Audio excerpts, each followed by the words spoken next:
அனைவருக்கும் வணக்கம். Voice of சனூட் சேனலுக்கு உங்களை அன்போடு வரவேற்கிறேன். இன்றைக்கி நம்ம பார்க்க இருக்கிறது மகாபாரதம் சபா பருவத்தில் பகுதி 9 பார்க்க இருக்கிறோம். நம்ம சேனலை சப்ஸ்கிரைப் பண்ணாதவங்க மறக்காமல் சப்ஸ்கிரைப் பண்ணிடுங்க. வாங்க கதைக்குள்ளே போகலாம். விதுரர் திருதராஷ்டிரனிடம் பேசி கொண்டிருப்பதை கண்ட துரியோதனன் விதுரரிடம் சென்று, நீங்கள் எப்போதும் பாண்டவர்களுக்கு உரியவர் என்பதை நான் நன்கு அறிவேன். உங்களுக்கு உணவளிக்கும் என்னிடத்தில் உங்களுக்கு நன்றி இல்லை. எப்பொழுதும் என்னை இகழ்ந்து பேசுவதே உங்களுக்குரிய தொழிலாக உள்ளது அப்படின்னு சொல்கிறான். கௌரவர்களாகிய எங்களை நீங்கள் வெறுக்கிறீங்க, ஆனாலும் நாங்கள் நன்றாக தான் இருக்கிறோம். உங்களுடைய ஆதரவு பாண்டவர்களுக்கு இருந்தும் சிறிது நேரத்தில் பாண்டவர்கள் ஒன்றுமில்லாத ஆண்டிகளாக போக போகிறாங்க. எதிர்காலத்தில் எங்களுக்கு வரும் அழிவை இப்பொழுதே நீங்கள் குறி சொல்கிறீங்க. ஆனால் நீங்களும் பாண்டவர்கள் உட்பட அனைவரும் அழிவீர்கள்ன்றது எங்களுக்கு தெரியும். இதற்கிடையில் இந்த மண்ணுலக வாழ்வை நன்கு பயன்படுத்துவது எப்படி என்பது எங்களுக்கு தெரியும். தயவு செஞ்சு எங்கள் விஷயத்தில் நீங்கள் தலையிட வேண்டான்னு துரியோதனன் சூதாட்ட மேடைக்கு போகிறான்.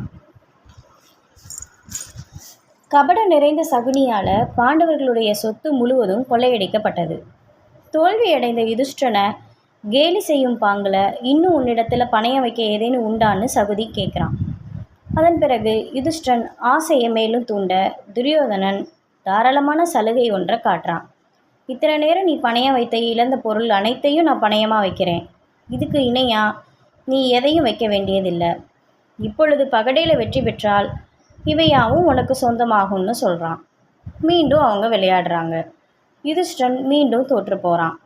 கௌரவர்கள் கொள்ளையடிக்க விரும்பிய பொருள்கள் அனைத்தும் சூதாட்டத்தின் மூலம் பெற்றுவிட்டாங்க.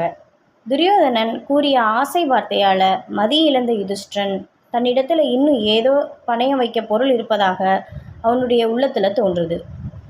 தம்பிமார்கள் நால்வரும் அவனுக்கு சொந்தம். அதனால் சூதாட்ட வெறியினால் தூண்டப்பெற்று தம்பிமார்களையும் பணையம் வைக்கிறான் யுதிஷ்டன்.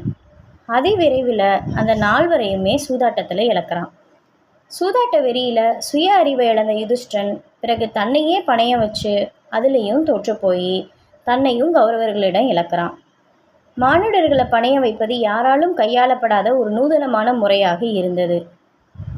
கௌரவர்களை இதை எதிர்பார்க்கல. இப்பொழுது யுதிஷ்டனை பார்த்து சகுனி திரௌபதியை ஏன் பணையம் வைக்கலாகாது என்று பரிகாசம் பண்ணுறான். மூடத்தனமாக திரௌபதியையும் அவன் பணையம் வைத்து இழக்கிறான்.